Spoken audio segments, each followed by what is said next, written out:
Bonjour à toutes et à tous, bienvenue si vous nous rejoignez sur le plateau de la matinale de ce lundi 5 février.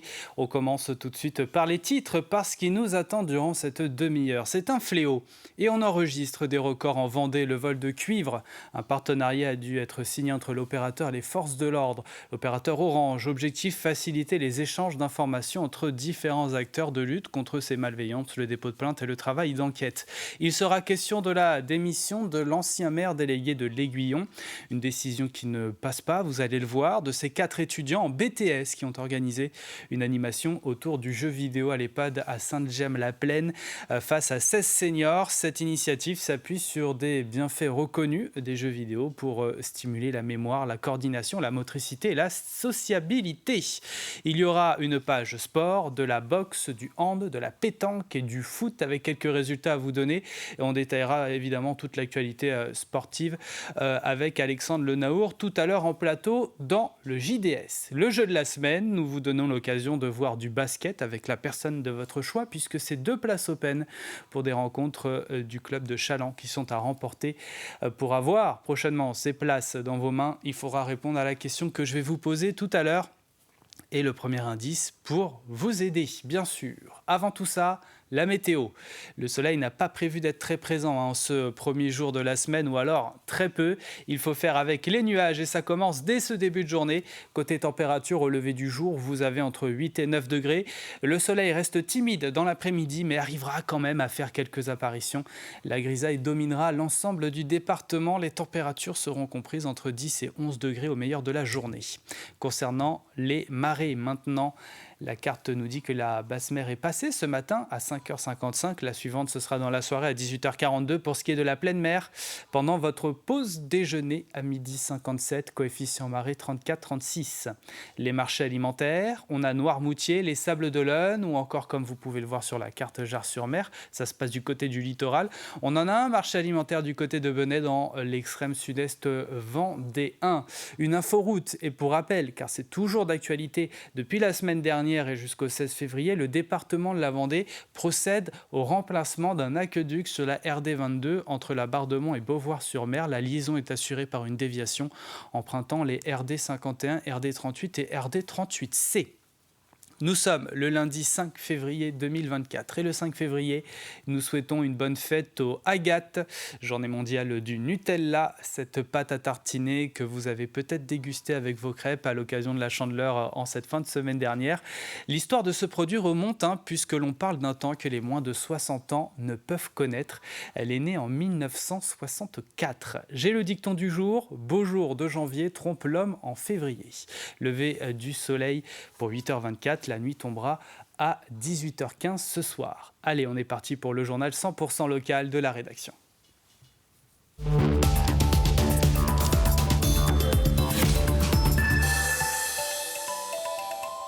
Le réseau Orange est particulièrement concerné par les vols de cuivre. Ces actes de malveillance en augmentation constante pénalisent entreprises, particuliers, sites sensibles. Une recrudescence qui s'explique car le cuivre est un métal qui a de la valeur. Pour enrayer les vols, un partenariat a dû être signé entre l'opérateur et les forces de l'ordre. L'objectif, faciliter les échanges d'informations entre les différents acteurs de lutte contre ces malveillances. Le dépôt de plainte et le travail d'enquête. 33 tonnes de câbles de cuivre ont été volés en Vendée en 2023, sans environ 23 km, un record. Dernièrement, on peut citer Fontenay, La Roche-sur-Yon, les Sables, mais aussi la Ferrière, Foussé-Péré ou encore Moutier-les-Mauffets. On a eu à peu près 1250 personnes dont le service a été interrompu pendant toute la période de ces vols, en sachant qu'effectivement, non seulement ça a un impact économique, et puis un impact sur l'ensemble des citoyens qui sont privés de services. Alors c'est gênant pour les citoyens, mais vous imaginez bien que si jamais on vole un câble qui dessert, je ne sais pas moi, un hôpital, une maison de retraite, ça devient très critique, effectivement, pour certains services. On est sur une filière qui part de l'Espagne et qui remonte vers les Pays-Bas, donc la Vendée malheureusement se situe sur cette voie de passage. Donc on a plusieurs équipes qui ont été interpellées à la suite d'une enquête et plusieurs qui ont été prises en flagrant délit par différents moyens et notamment par une certaine vigilance citoyenne où des gens voyant une équipe soi-disant d'Orange ou assimilée travaillant de nuit ou dimanche ou jour férié nous prévenant ou prévenant Orange, ce qui revient assez rapidement au même grâce à la convention qu'on vient de signer, nous permet d'arriver sur place et de les appréhender en flagrant délit, ce qui est toujours une très bonne chose. Allons à l'Aiguillon maintenant. 2 ans après la création de la commune nouvelle, les habitants vont devoir élire leur conseiller municipal. Ils ont reçu dans leur boîte aux lettres jeudi dernier une lettre de démission de leur ancien maire délégué Jean-Michel Piédalu. Conséquence de la crise politique qui se joue dans la commune et d'un malaise profond. Ils dénoncent également la rupture d'un contrat moral passé avec Laurent Huget. Il était entendu qu'à partir du moment où on parlait de la commune, les deux seraient décisionnaires et qu'il n'y avait pas une feuille de papier entre nous, en tous les cas, sur tout ce qui concernait la commune. Cette situation a duré 2 mois, 3 mois, et puis très rapidement, oubli de rendez-vous, très rapidement, rendez-vous avec le président du conseil départemental, avec le préfet, et jamais informé. Et donc, à plusieurs reprises, je suis rapproché de Laurent pour en discuter, pour en échanger avec lui. Les situations évoluaient 2 semaines, 3 semaines, et puis le naturel revenait au galop, si vous voulez. Donc, c'est le fonctionnement total de la commune avec les agents qui n'est pas le reflet, en tous les cas, d'une collectivité territoriale. Et c'est pas possible. Une démission présentée au préfet le 27 décembre dernier et acceptée le 17 janvier. Dans la foulée, 4 autres élus ont également jeté l'éponge. De son côté, Laurent Huget se dit irrité du courrier distribué par son ancien maire délégué. Il se défend. Ce qui m'irrite le plus, c'est un mensonge qui est de dire que dans la gestion communale, on faisait une préférence pour l'une des 2 communes, ce qui est absolument faux. Et c'est vérifiable par l'ensemble de la communauté, puisque je crois que 90% des dépenses d'investissement ont été faites sur des travaux qui étaient aiguillonnés. Comment se fait-il que pendant 2 ans, dans aucun conseil municipal, il est dit « Attendez, moi, ça ne va pas ». Il y a quelque chose qui ne va pas, ça ne fonctionne pas comme j'ai envie. Aucun conseil municipal, ils sont tous enregistrés, ils sont tous, on peut les visionner. Jamais il n'en a parlé. Il a voté 100%, et je dis bien 100%. Il ne s'est jamais abstenu. 100% des délibérations ont été, il a été en faveur à 100%. Et donc, critiquer rétroactivement les directions qu'on a prises, ça me paraît complètement lunaire. Moi, je suis sidéré, voilà. Un arrêté devait être pris prochainement pour l'organisation d'une nouvelle élection. C'est ce que je vous disais tout à l'heure. Elle pourrait se tenir en avril. 4 étudiants en BTS, analyse, conduite et stratégie de l'entreprise agricole ont organisé une animation autour du jeu vidéo dans les l'EHPAD de Saint-Gemme-la-Plaine face à 16 seniors. Le but, faire connaître ce milieu qu'ils n'ont pas connu et promouvoir l'interaction sociale afin de lutter contre l'isolement des personnes âgées. Cette initiative s'appuie sur des bienfaits reconnus des jeux vidéo pour stimuler la mémoire, la coordination, la motricité et la sociabilité. Un duo faisait la présentation des jeux vidéo et de tout ce qu'il existe autour, et l'autre initiait les personnes âgées à la Wii en jouant au bowling, sujet de Mathis Pires. Allez-y. Très bien. Une manette au bout des mains pour jouer au bowling sur un écran de télévision.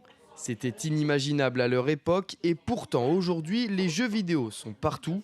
Pour les résidents de l'EHPAD, c'est une grande découverte. C'était un petit peu drôle, un petit peu bizarre, parce que j'aime jamais toucher à ce qu'on fait aujourd'hui. C'est quand même formidable, mais c'est un peu tard dans ma vie. J'aurais dû toucher plus tôt. À côté, les seniors sont à l'écoute. Alors d'après vous, est-ce qu'on peut exercer un métier par les jeux vidéo ? Console de jeu, jeux mobiles ou encore réalité virtuelle, tout est passé en revue par ces 2 étudiants passionnés par le gaming et face à eux, un public très curieux. À notre âge, on n'a pas à se replier sur nos connaissances et puis se renfermer sur nous-mêmes, mais s'ouvrir à tous ces jeunes qui vivent différemment, qui vivent avec des appareils qu'on n'a jamais connus. Je formulerai un souhait, c'est qu'ils utilisent à bon escient. Parce qu'avec tous ces appareils nouveaux, toutes ces techniques nouvelles, il peut y avoir aussi des débordements.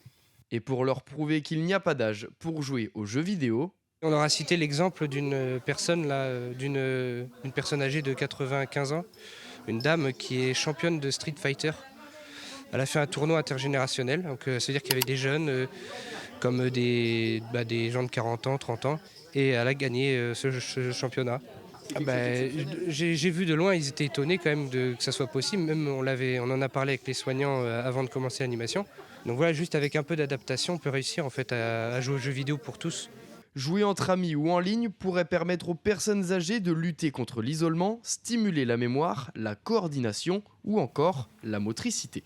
Du nouveau concernant le stationnement au Sables d'Olonne. Après plusieurs mois de fonctionnement, des nouvelles règles ont été annoncées par la ville. Règles qui entrent en vigueur dès aujourd'hui. Avec davantage de gratuité, des réunions et ateliers de concertation ont été organisés avec les résidents concernés, les commerçants, les professionnels et les visiteurs à l'automne. Le stationnement est désormais gratuit de midi à 15h et à partir de 18h tous les jours de l'année, sauf au mois de juillet et août. Cela correspond à 2 heures de stationnement gratuit supplémentaires par jour. Dès le 5 février, on assouplit effectivement les règles de stationnement. On amène 2 heures de gratuité supplémentaires, c'est-à-dire que le stationnement va devenir gratuit de midi, donc de 12h à 15h et de 18h à 9h le lendemain matin. C'est une des principales nouveautés en fait en règle d'assouplissement. La deuxième, c'est la tarification au quart d'heure. C'est-à-dire que effectivement, jusqu'à présent, on avait une tarification qui était à l'heure. Donc si vous adaptez votre temps de stationnement, vous aurez un règlement qui se fera au quart d'heure. Allez, on ouvre une page sport maintenant. Le club Box 85 organisait un gala salle Pierre de Coubertin avec en tête d'affiche les frères Gros devant environ 700 personnes. Le public a donc pu assister à 9 combats très engagés où les 8 boxeurs sablés ont tous brillé par leur victoire. Hugo Gros remportait son combat face à Noah Perrin venu de Lyon pour l'occasion et quart de finaliste des championnats de France. Il se prépare maintenant pour la ceinture WBC amateur qui se tiendra à Marseille. Avec cette victoire, Enzo Gros porte son total à 3 victoires pour une défaite chez les professionnels. On a fait un gros premier round et il a eu du mal à suivre derrière niveau cardio. Donc je pense que ça a bien joué. Puis après, forcément, j'ai profité de mon allonge. Et puis le combat, il s'est déroulé comme je l'avais imaginé. En face, il était aussi là pour gagner. Donc j'ai dû rester concentré tout le long du combat. Mais je trouve que j'ai eu une bonne gestion. Ça faisait un moment qu'on n'avait pas fait une soirée ici au Sables d'Olonne. La dernière fois que j'ai boxé en soirée ici, je devais avoir 10 ans. J'étais tout petit, donc reboxer devant son public, c'était incroyable. Et on espère enchaîner avec d'autres galas, donc un plaisir. L'heure de la reprise a sonné. Après une longue trêve d'1 mois et demi, samedi soir, salle de l'Étoile, Pouzot, je recevais l'équipe de Vernon-Saint-Marcel pour la 15e journée de National 1 masculine de hand. Une nouvelle fois, les Vendéens, 13e et dernier du classement, se sont trouvés en difficulté face à des Normands plus expérimentés.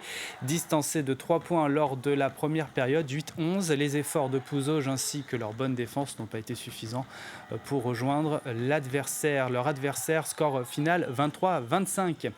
Et puis sur 3 jours, cette fois, vendredi, samedi et dimanche, les meilleurs joueurs français de pétanque ont été réunis à l'occasion de la 17e édition du national organisé par la coordination des clubs de La Roche-sur-Yon au complexe des Oudéry. Cette manifestation rassemblait près de 2400 compétiteurs, hommes et femmes, ainsi qu'un très nombreux public.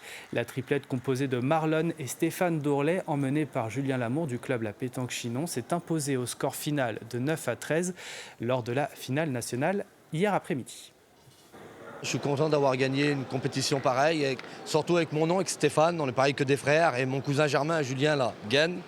On est pareil que des frères, et on a fait un beau concours, une belle compétition, et je suis content d'avoir gagné une telle compétition. Et ça demande beaucoup de concentration, beaucoup d'application, et quand on arrive à passer le premier jour, quand il faut revenir le dimanche, c'est fatigant, ça demande beaucoup de concentration. Donc au moral, ça fatigue beaucoup. L'objectif, c'était de passer un bon moment avec les copains. Et le bonus, c'était de gagner, quoi.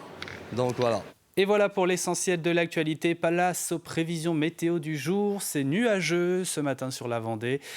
Possible discrète éclaircie dans le sud Vendée, mais ça reste très timide. Pour ce qui est des températures, on a 8 degrés à Fontenay-le-Comte, Longeville-sur-Mer, Luçon, Pouzauge et dans les rues de La Roche-sur-Yon, 9 du côté d'Esnay, Chaland, les Herbiers, Montaigu-Vendée, les Sables d'Olonne et Noirmoutier. Toute petite amélioration cet après-midi. Toujours ce temps calme et sec. Au plus doux, il fera de 10 à 11 degrés. Demain, ce sera plus plus ou moins la même chose avec un mercure qui repartira en légère hausse pour un petit peu tout le monde. C'est la fin de ce flash. Nous entrons dans la deuxième partie de la matinale. Il est temps de retrouver à présent notre chronique sport.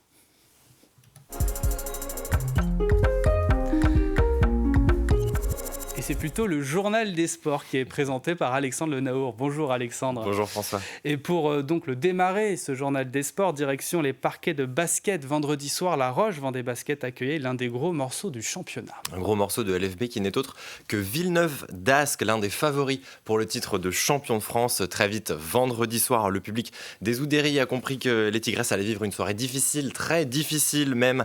Dès l'entame, le RVBC est mis sous pression par les Villeneuvoises. Après 10 minutes, La Roche est menée 31-13 face à l'Armada nordiste qui comptait d'ailleurs dans ses rangs l'ex-Lyonnaise. Caroline Herriot, les joueuses de Manu Body sont largement derrière à la pause, 49-28. Sans Tiffany Clark, avec seulement 6 joueuses professionnelles sur la feuille de match, le RVBC va tout de même éviter la correction. Toujours 21 points d'écart, 68-47 avant les 10 dernières minutes. Un dernier carton qui ne changera pas la physionomie de la rencontre. Villeneuve d'Ascq, désormais nouveau leader, s'impose 91-66. La Roche se maintient en 10e place et jouera dans 15 jours sur le parquet de Charnay. François. Oui, un autre événement aussi, autre discipline, c'était l'un des rendez-vous du week-end, très attendu d'ailleurs.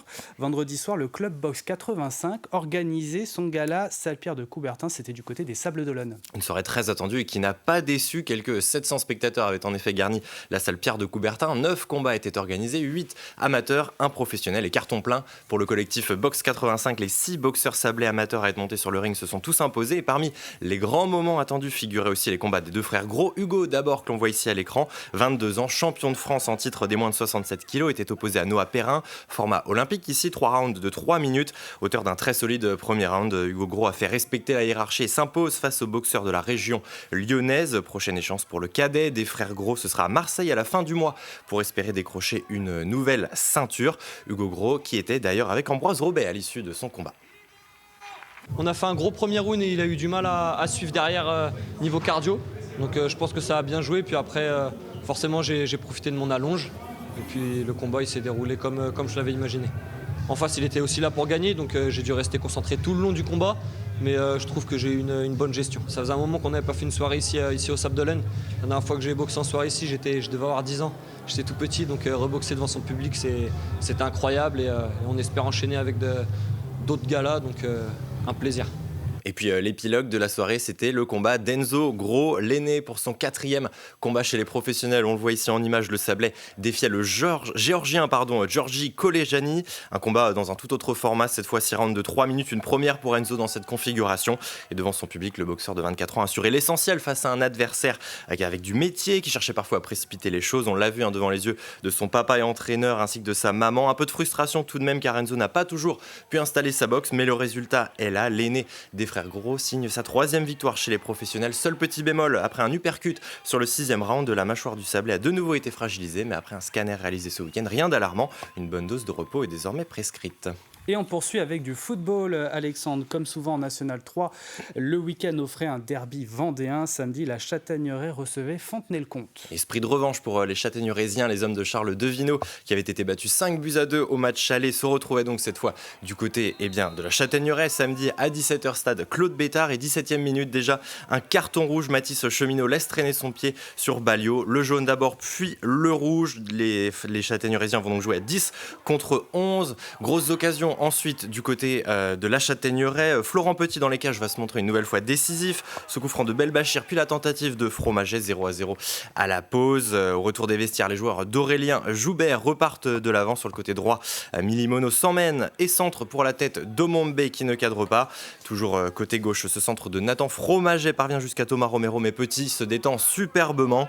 Fontenay pousse ce centre de Dupas, file jusqu'à trouver Romero, mais une nouvelle fois Florent Petit se saisit bien du ballon.